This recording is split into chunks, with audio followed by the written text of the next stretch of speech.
എന്റെ മക്കളെ ഓർത്തിട്ട, അവർക്ക് വേണ്ടി മാത്രം. അല്ലെങ്കിൽ ഞാൻ എന്നെ ഒഴിവാക്കിയേനെ.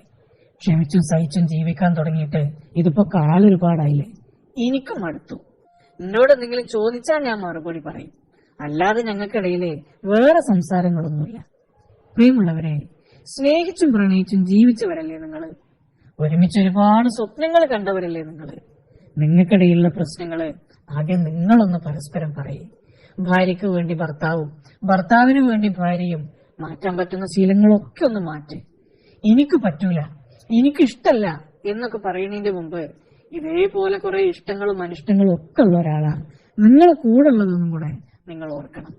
ഉള്ളിലുള്ള കോംപ്ലക്സ് കൊണ്ടേ കെട്ടിപ്പൊക്കിയ വലിയൊരു മതിലില്ലേ, അതിനെ പൊളിച്ചു നീക്ക്.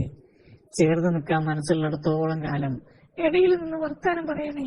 നിങ്ങൾക്ക് ഒരു മധ്യസ്ഥനും വേണ്ടി വരില്ല.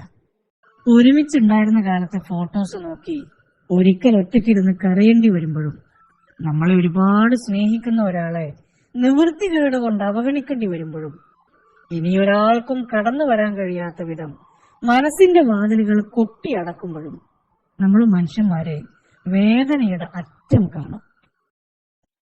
സംശയ രോഗമുള്ള കുറെ പാർട്ട്ണർമാരുണ്ട്. കൂടുള്ള പാർട്ട്ണർ ആരോടാ ചാറ്റണത്, എന്തൊക്കെയാ പറയണത്, എങ്ങട്ടാ പോകണത് എന്നൊക്കെ നോക്കി കിടന്നുറങ്ങുമ്പോഴും ബാത്റൂമിൽ പോകുമ്പോഴൊക്കെ മൊബൈൽ ചെക്ക് ചെയ്തിട്ട് ഫുൾ ടൈം നിരീക്ഷിക്കുക. പ്രിയമുള്ളവരെ, രണ്ട് കാരണങ്ങളാണ് അതിനുള്ളത്. ഒന്നാമത്തത് പാർട്ട്ണറുടെ മാനസിക പ്രശ്ന, രണ്ടാമത്തത് രണ്ടിലൊരാളായിട്ട് ഉണ്ടാക്കുന്ന പ്രശ്ന. മാനസിക പ്രശ്നമാണെങ്കിൽ നമുക്ക് മരുന്നുണ്ട്.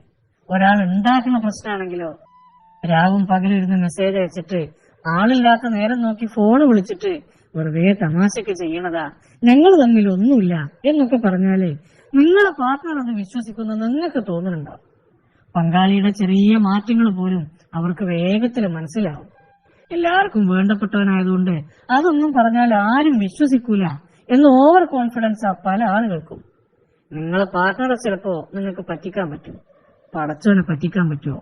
സ്വന്തം മനസ്സിനെ പറ്റിക്കാൻ പറ്റുമോ? പ്രിയമുള്ളവരെ, തെറ്റ് ചെയ്യുമ്പോ കുറ്റബോധം തോന്നണില്ലെങ്കിൽ ചെയ്ത തെറ്റിനേക്കാൾ മോശക്കാരനാവണത് ആ തെറ്റ് ചെയ്ത ആളല്ലേ.